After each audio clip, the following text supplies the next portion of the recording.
কিন্তু সে পাক পাঞ্জাতন যে সেই দিনটার ভয় করেন ভাই, নিজেদের জন্য না।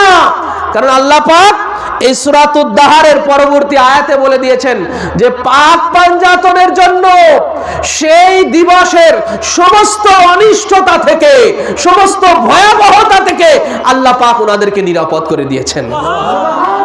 এই জন্য পাক পাঞ্জাতন নিজেদের জন্য ওই দিনের ভয় করে না ভাই, ভয় করে আমরা গুনাহগারদের জন্য। যা আমরা গুনাহগারেরা সেই দিন কি কঠিন পরিস্থিতির সম্মুখীন হব, ঠিক কিনা বলেন? কি কঠিন পরিস্থিতির সম্মুখীন হব। তো যখন এই মান্যত যখন পূর্ণ করবেন, রোজা রাখবেন, দুই শাহজাদা পাক ওনারা সুস্থ হয়ে গেলেন। কি হয়ে গেলেন? সুস্থ হয়ে গেলেন। এবারে ওনারা রোজা রাখা শুরু করলেন, মানত পূর্ণ করতেছেন। আল্লাহ পাক বলেন মানত পূর্ণ করতেছেন। তো প্রথম দিন যখন রোজা রাখলেন, রোজা রাখার পর ইফতারিতে খাতুনে আথার পাক নিজের হাতে কিছু রুটি তৈয়ার করলেন আর কিছু তরকারি তৈরি করলেন। তো যখন ওনারা ইফতারিতে বসলেন, ইফতারের পূর্ব মুহূর্তে ওনারা যখন বসলেন ঘরে, তখন একজন মিসকিন এসে ওনাদের ঘরে হাঁক ছাড়লেন যে হে আহলে বায়তে রাসূল, আমি একজন মিসকিন আছি, অসহায়, নিঃস্ব, ক্ষুধার্ত আছি, অনাহার আছি। হে আহলে বায়তে রাসূল, আপনাদের ঘরে, হে নবীর পরিবারেরা, আপনাদের ঘরে যদি কোনো খাবার থেকে থাকে আমাকে যদি দিতেন তো আমি খেয়ে আমার জীবন বাঁচাতাম। এইভাবে যখন হাঁক ছাড়লেন তখন খাতুনে আথার পাক তিনি মওলাই কায়নাত পাককে দিয়ে যতগুলো রুটি বানিয়েছিলেন সমস্ত রুটি সেই মিসকিনের হাতে তুলে দিলেন। একটা রুটিও রাখলেন না নিজেদের জন্য, বেটাদের জন্য একটা রুটি রাখলেন। আচ্ছা ঠিক আছে, ওরা তো ছোট, ইমাম হাসান হুসাইন তখন ছোট, তাই না? ছোট, ওনাদের বয়স তখন 7 বছর 8 বছর, ওনাদের বয়স 7 বছর 8 বছরের বালক ওনারা। তো মা হয়ে দেখেন 7 বছর 8 বছর ইমাম হাসান হুসাইনও রোজা রেখেছেন। ইমাম হাসান হুসাইন যখন ওরা জানতে পারলেন যে আব্বাজান আম্মাজান রোজা রাখতেছেন আমাদের জন্য, তখন এই দুই শাহজাদা পাকও আব্বাজান আম্মাজানের সাথে তারাও রোজা রাখা শুরু করলেন। ওনারাও 4 জনের রোজা আছেন, 4 জন রোজা আছেন ভাই। 4 জন যখন ইফতারি নিয়ে বসেছেন আর মিসকিন এসে হাত ছাড়লো। কারো জন্য, এই শিশুদের জন্য খাতুনে আথার পাক একটা রুটি রাখলেন না, সবগুলো রুটি মিসকিনের হাতে তুলে দিলেন। এরপরে দ্বিতীয় দিন পানি খেয়ে রোজা রাখলেন, পানি খেয়ে ওনারা ইফতারি করলেন। এরপরে সেহরি করলেন পানি দিয়ে। দ্বিতীয় দিন যখন আবার আসলো, আবার খাতুনের পাক আবার কিছু রুটি তৈয়ার করলেন। কিছু রুটি তৈয়ার করে আবার দ্বিতীয় দিন যখন ইফতারি নিয়ে বসেছেন 4 জন, সেই সময় ইয়াতিমা একজন ইয়াতিম এসে ওনাদের দরজায় হাঁক ছাড়লেন যে হে আহলে বায়তে রাসূল, আমি একজন এতিম আছি, আমি অনাথ আছি, অসহায় আছি, পিতামাতাহীন, বড় ক্ষুধার্ত আছি। আমি শুনেছি যে আপনাদের দুয়ার থেকে, আহলে বায়াতের দুয়ার থেকে কেউ খালি হাতে ফিরে না। এই ক্ষুধার্ত নিয়ে আমি আপনাদের দ্বারে এসেছি, যদি কোনো খাবার থাকে আমাকে দিলে আমি খেয়ে বাঁচতাম। তখন খাতুনে আথার পাক এই ডাক শুনে সেই দ্বিতীয় দিনও সেই সমস্ত রুটিগুলো মওলাই কায়নাত পাককে দিয়ে ওই এতিমের জন্য পাঠিয়ে দিলেন। এই দ্বিতীয় দিন চলে গেল। তৃতীয় দিন আবার পানির উপরে ওনাদের রোজা চলছে শুধু। তৃতীয় দিনে আবার সেই একই অবস্থা।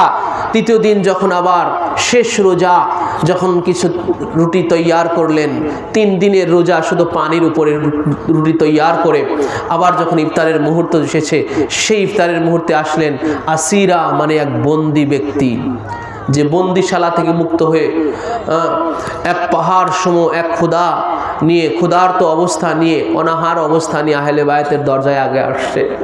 জায়গা আহলে বায়াতের দরজায় যাই, আহলে বায়াতের দরজা থেকে খালি হাতে ফিরবো না, এই আশা নিয়ে আহলে বায়াতের খাতুনে আথার পাকের দোয়ারে এসে হাঁক ছাড়লো।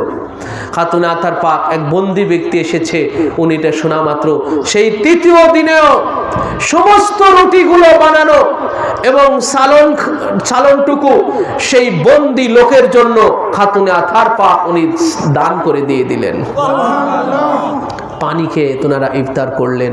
এরপরে সারা 3 দিনের এই রোজা পালন করে এই অনাহারী অবস্থায় শুধু পানি খেয়ে ইফতারি করে এনারা সারা রাত ব্যাপী আল্লাহর ইবাদত বন্দিগিতে মশগুল হয়ে গেলেন। ভাই, এমন খাদ্যদানের দৃষ্টান্ত পৃথিবীতে আর দ্বিতীয় আছে? নাই। পাবেন কোথাও?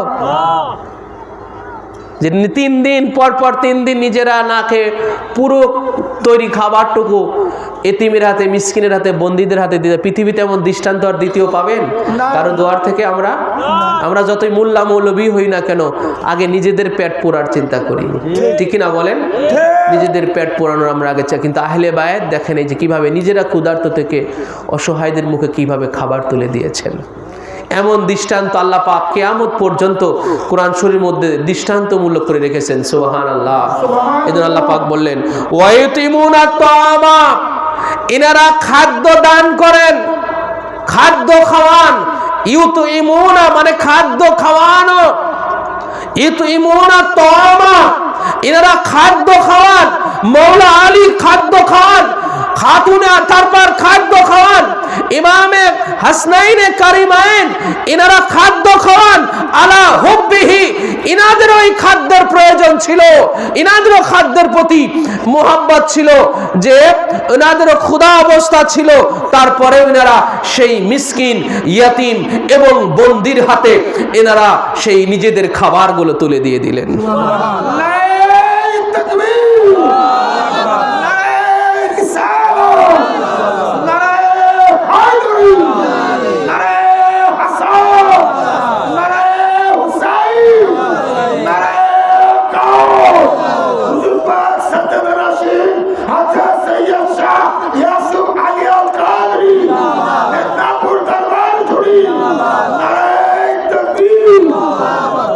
ইন্নামা নুতইমুকুম লিওয়াজহিল্লাহি লা নুরিদু মিনকুম জাযাআ ওয়ালা শুকুরা। ইনাদের কথাটা আল্লাহ কুরআন পাকের মধ্যে রেকর্ড করে দিয়েছেন। ইনারা বলেন যে ইন্নামা নুতইমুকুম, আমরা তোমাদেরকে খাদ্য দান করি। ইন্নামা কেবল মাত্র, দেখেন কেবল, ইন্নামা কালামে হাসার বলা হয় এটাকে। ইন্নামা নুতইমুকুম, আমরা তোমাদের খাদ্য দান করি শুধু এই জন্য যে লিওয়াজহিল্লাহ, আল্লাহর সন্তুষ্টির জন্য। আমরা লা নুরিদু, আমরা কখনোই ইচ্ছা করি না, মিনকুম তোমাদের থেকে আমরা কখনো ইচ্ছা করি না, জাযাআ এই খাদ্য খাওয়ানোর বিনিময়ে কোনো প্রতিদান তোমাদের কাছ থেকে আমরা আশা করি না, যে তোমরা আমাদের দ্বারে, আমাদের দুয়ার থেকে কিছু খেয়ে আমাদের জন্য আবার কিছু করবে, আমাদের ঘরে খেটে। ভাই আমরা মানুষকে অনেক সময় বাড়িতে মানে কাজ করাই, এত খাওয়াই দেই একটু, মানে আমাদের মূল উদ্দেশ্য হলো খাটানো, খাওয়ানো না। মূল উদ্দেশ্য কি বলেন? খাটানো। আমরা কি আর জাত পাকি? ভাই ডিফারেন্স এটা বুঝতে হবে, যে আমরা কি আর জাত পাকি ছিলেন? আমরা মানুষকে যদি এতটুকু সামনে মানুষের এতটুকু দেই, এতটুকু খাটায় নেওয়ার চেষ্টা করি, এটাকে আমরা অনেক লাভ মনে করি, যে আমরা অনেক লাভ হয়ে গেল আমাদের, যে অল্পতে অনেক খাটায় নিলাম, ঠিক না বলেন? অল্পতে অনেক খাটায় নিলাম, আমি অনেক লাভবান হলাম, আমরা এটা মনে করি।